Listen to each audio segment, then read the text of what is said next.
নমস্কার বন্ধুরা, কেমন আছেন আপনারা সবাই? আশা করছি সবাই অনেক ভালো আছেন। আজকে আমি তৈরি করে দেখাবো আলুর খাস্তা কচুরি বা আলু পুরি। তো আমার মনে হয় না এর আগে কখনো এই পদ্ধতিতে বা স্টাইলে আলুর কচুরি বা পুরিটা আপনারা তৈরি করেছেন। যদি না বানিয়ে থাকেন অবশ্যই বানাবেন। আর আলুর এই খাস্তা কচুরি একবার বানালে কোনো ডাল পুরি খেতে ইচ্ছা হবে না। শুধুমাত্র ঘরোয়া উপকরণেই তৈরি হবে এই দারুণ টেস্টি আলুর খাস্তা কচুরি। রেসিপিটা পুরো দেখুন, অনেক ভালো লাগবে আজকের রেসিপি আপনাদের। আর রেসিপিটা আপনাদের ভালো লাগলে অবশ্যই লাইক দেবেন আর চ্যানেলটিকে সাবস্ক্রাইব করে পাশে থাকবেন। তো চলুন শুরু করে দিই আজকের রেসিপি। কচুরি তৈরি করার জন্য প্রথমেই ময়দাটাকে মেখে রেখে দেব। এখানে নিয়ে নিলাম 1 কাপ পরিমাণে ময়দা। 1 কাপ ময়দার জন্য দিয়ে দিচ্ছি স্বাদমতো লবণ আর দিয়ে দিচ্ছি এখানে স্বাদমতো একটু চিনি আর তার সঙ্গে 3 চামচ পরিমাণে সাদা তেল। এইবার সমস্ত কিছু ভালোভাবে মিশিয়ে নেব আর খুব সুন্দরভাবে ময়ামটা দিয়ে দিতে হবে। এই সময় যত সুন্দরভাবে ময়ামটা দেয়া যাবে ততটাই কিন্তু কচুরিগুলো পরে খাস্তা তৈরি হবে। একটু হাতে সময় নিয়ে ময়ামটা এখানে দিয়ে দিতে হবে। প্রায় একটু সময় নিয়ে আমি ময়ামটা দিয়েছি, মোটামুটি 1 মিনিট মতো। আর তারপরে দেখবেন এরকমভাবে একটা ঢেলা তৈরি হবে ময়দার মধ্যে। তখনই বুঝতে হবে ময়ামটা একদম পারফেক্ট হয়েছে কচুরিগুলো তৈরি করার জন্য। তো এইবার এখানে দিয়ে দেব অল্প অল্প জল আর জল দিয়ে ময়দাটাকে মেখে নেব শক্ত করে। একদম কিন্তু কচুরির জন্য এখানে ময়দা নরম করা যাবে না। অল্প অল্প জল দিয়ে হাতের সাহায্যে একটু ঠেসেও মেখে নিতে হবে আর একটু শক্ত করে মেখে নিতে হবে। ময়দাটা এখানে আমি বেশ শক্ত করেই মেখেছি। এবার এটাকে রেস্টে আমি রেখে দেব প্রায় 5 থেকে 10 মিনিট। এই সময় আমি কচুরি পুরটা তৈরি করব, মানে আলুর পুর তৈরি করব। কড়াই গরম করে 4 চামচ সাদা তেল দিয়ে দিলাম। তেলটা যখন ভালোভাবে গরম হবে তখন একটু ছড়িয়ে দিচ্ছি কড়াইয়ের চারপাশে। দিয়ে দিচ্ছি 1/2 চামচ পরিমাণে কালো জিরে আর 1/2 চামচ হিং। এই রেসিপির জন্য হিংটা অবশ্যই দিতে হবে। হিংয়ের পরিমাণটা একটু বেশিই থাকবে, মোটামুটি 1/2 চামচ। 10 থেকে 12 সেকেন্ড মতো একটু নাড়াচাড়া করে নেব। আর তারপরে দেখবেন হিংয়ের একটা মিষ্টি গন্ধ আসতে শুরু করবে, তখন দিতে হবে 1/2 চামচ হলুদের গুঁড়ো, 1/2 চামচ লঙ্কার গুঁড়ো, 1/2 চামচ জিরে গুঁড়ো আর এখানে 1/2 চামচ চিনি দিয়ে দিলাম আর দিয়ে দিচ্ছি স্বাদমতো লবণ। 1 চামচ মতো জল দিয়ে দিলাম। ফ্লেমটা একদম হালকা থাকবে, হালকা ফ্লেম রেখে এবার এটাকে একটু কষিয়ে নিতে হবে যতক্ষণ না পর্যন্ত আর কি তেলটা উপর থেকে ছাড়তে শুরু করছে। 1 মিনিটের মধ্যে দেখবেন তেলটা সুন্দরভাবে ছাড়তে শুরু করবে, তখনই দিয়ে দিতে হবে সেদ্ধ করা আলু। এখানে 2টো আলু আছে, আলুটা আমি সেদ্ধ করে তারপরে কিন্তু কাঁটা চামচের সাহায্যে একটু ম্যাশ করে নিয়েছি ভালোভাবে। আলুর মধ্যে একটুও কিন্তু দানা ভাব থাকবে না, একদম মিহি করে ম্যাশ করে নিতে হবে। এইবার ফ্লেমটা হালকা রেখেই প্রথমে আর কি এই মশলাটাকে ভালোভাবে মিশিয়ে নিতে হবে। তারপরে আলুটা একটু শুকিয়ে যাওয়া পর্যন্ত ভেজে নিতে হবে। আস্তে আস্তে দেখবেন কড়াই থেকে আলুর এই পুরটা ছেড়ে ছেড়ে আসবে, মানে আলুর যে হালকা একটা রস থাকে, মানে জল থাকে, সেইটা একদম শুকিয়ে গিয়ে এটা একদম সুন্দরভাবে তৈরি হবে। এটাকে নামিয়ে আমি ঠান্ডা করতে দিয়ে দেবো। আলুর পুর একদম রেডি। এইবার এদিকে দেখুন ময়দাটাও রেস্ট হয়ে গিয়েছে 5 থেকে 10 মিনিট মতো।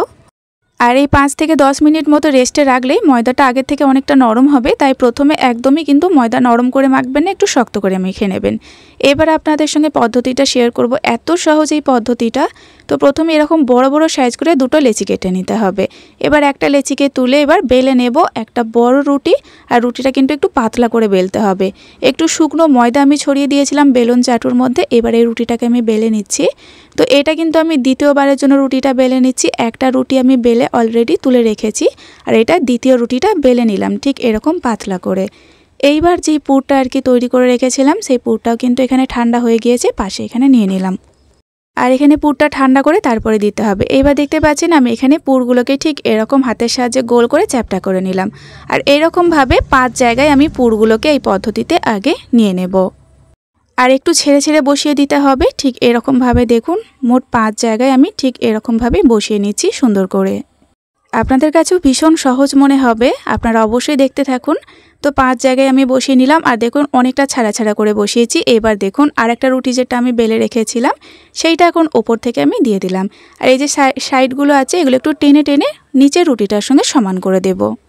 এরপরে দেখুন 4-5টা সমান করার পরে যেই জায়গাটা আর কি পুরটা দিয়েছি একটুখানি ছেড়ে আঙুলের সাহায্যে একটু চেপে চেপে দিচ্ছি। পুরের ওপরে কিন্তু হাত দেবেন না, একটু সাইড থেকে ছেড়ে এইভাবে একটু চেপে চেপে এটাকে গোল করে নিতে হবে।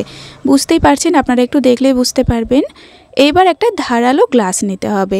গ্লাসের মাপটা এমন নিতে হবে যাতে পুরটা যখন এইভাবে কাটতে হবে পুরের মধ্যে যেন না পড়ে, সেরকম মাপ করে কিন্তু গ্লাসটা নিতে হবে। এইবার এইভাবে কেটে নিতে হবে। গ্লাসটা অবশ্যই একটু যেন ধারালো থাকে, তাহলে খুব সুন্দরভাবে কাটা যাবে। তো এইবার যে বাকিটুকু অংশ আছে এটা তুলে নিচ্ছি। একই পদ্ধতিতে এটা থেকেও আমি তৈরি করব। তো বন্ধুরা দেখুন কতটা সহজভাবে এখানে কচুরিগুলো তৈরি হয়ে গেল, বেলতেও হলো না, কোনো রকম লেচিও কাটতে হলো না। এবার দেখুন সাইডগুলো ভালোভাবে চেপে চেপে দিচ্ছি। একটা কচুরি আমি তৈরি করে রেখে দিয়েছি, তো এটা আপনাদের সঙ্গে শেয়ার করছি কিভাবে আমি কচুরিটা তৈরি করলাম। এবার দেখুন সাইডগুলো চেপে চেপে নেওয়ার পরে এবার একটা সুন্দর ডিজাইন করে দিচ্ছি। চাইলে আপনারা ডিজাইনটা ছাড়াও কিন্তু কচুরিগুলো ভেজে নিতে পারেন। তবে এরকমভাবে ডিজাইন করলে কচুরিগুলো দেখতে এত সুন্দর লাগে। তো এইরকমভাবে আমি সমস্ত কচুরিগুলো এখন রেডি করে নেব। তো সমস্ত ময়দা থেকে আমি একই পদ্ধতিতে এই আলুর কচুরিগুলোকে রেডি করে নিলাম। দেখুন কত সুন্দর দেখতে লাগছে। তো এইবার এগুলোকে ভেজে নিলেই কিন্তু আলুর খাস্তা কচুরি বা পুরি তৈরি হয়ে যাবে। এবার ভেজে নেব। ভাজার জন্য সাদা তেল গরম করেছি, তেলটা কিন্তু হালকা গরম থাকবে, বুঝতেই পারছেন। হালকা গরম তেলে কচুরিগুলো দিয়ে দিতে হবে। আর তেলটাকে গরম করার পরে ফ্লেমটাও একদম হালকা রেখে দিতে হবে। সমস্ত কচুরিগুলো আমি এখন তেলের মধ্যে দিয়ে দিচ্ছি। যেহেতু খাস্তা তৈরি হবে অবশ্যই তেল হালকা গরম রেখে কচুরি দেবেন। কিছুক্ষণ অপেক্ষা করতে হবে যতক্ষণ না পর্যন্ত ঠিক এইরকমভাবে কচুরিগুলো তেলের মধ্যে টকবক করে ফুটতে শুরু করছে। ততক্ষণ অপেক্ষা করতে হবে, নাড়াচাড়া করা যাবে না। তবে এইবার নাড়াচাড়া করা যাবে। দেখুন আস্তে আস্তে তেলের মধ্যে ভেসে উঠেছে কচুরিগুলো আর খুব সুন্দরভাবে ফুলে উঠছে।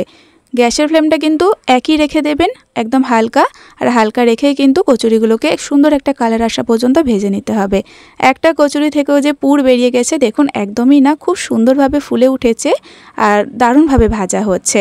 তো একটু সময় নিয়ে কিন্তু এগুলোকে ভেজে নিতে হবে, তাহলে একদম খাস্তা হবে। সকালে ভাজলে দেখবেন রাত পর্যন্ত খাস্তা থেকে যাবে একইভাবে। তো সুন্দর একটা কালার চলে এসেছে। মোটামুটি 10-15 মিনিট সময় লেগেছে কচুরিগুলোকে ভেজে নিতে। এইবার আমি কচুরিগুলোকে উঠিয়ে নিচ্ছি। খুব একটা বেশি আমি কালার করিনি, হালকা একটা কালার করলে কচুরিগুলো দেখতে বেশি ভালো লাগে। সমস্ত কচুরিগুলো এখন আমি প্লেটের মধ্যে উঠিয়ে নিচ্ছি। তৈরি হয়ে গেল একদম ইউনিক স্টাইলে দারুণ খাস্তা মুচমুচে আলুর খাস্তা কচুরি বা আলুর পুরি। আর কচুরিগুলো দেখে আপনারা বুঝে নিতে পারবেন যে কতটা খাস্তা হয়েছে কচুরিগুলো। দারুণ লাগে খেতে, গরম গরম খেতে দারুণ লাগে। কোনো কিছু প্রয়োজন নেই, শুধুই খেয়ে ফেলা যায়। তো যদি এইভাবে কখনো না আলুর পুরি তৈরি করে থাকেন অবশ্যই আপনারা বাড়িতে তৈরি করবেন বন্ধুরা। আর দেখুন কতটা খাস্তা হয়েছে আর ভেতরে পুরটা জাস্ট অসম্ভব সুন্দর খেতে হয়। আজকের রেসিপি দেখে অবশ্যই আপনারা বাড়িতে তৈরি করবেন। আর এটা কিন্তু সম্পূর্ণ একটা নিরামিষ রেসিপি। আর কেমন লেগেছে একটা লাইক করে আর তার সঙ্গে কমেন্ট করে জানাবেন। আর আজকের ভিডিও সম্পূর্ণ দেখে থাকলে অনুরোধ থাকলে চ্যানেলটিকে সাবস্ক্রাইব করে অবশ্যই আমার পাশে থাকবেন। আজ এই পর্যন্তই বন্ধুরা, আবারও ফিরে আসবো এরকম কোনো সহজ রেসিপি নিয়ে। ততক্ষণে আপনারা সকলেই ভালো থাকবেন এবং সাবধানে থাকবেন।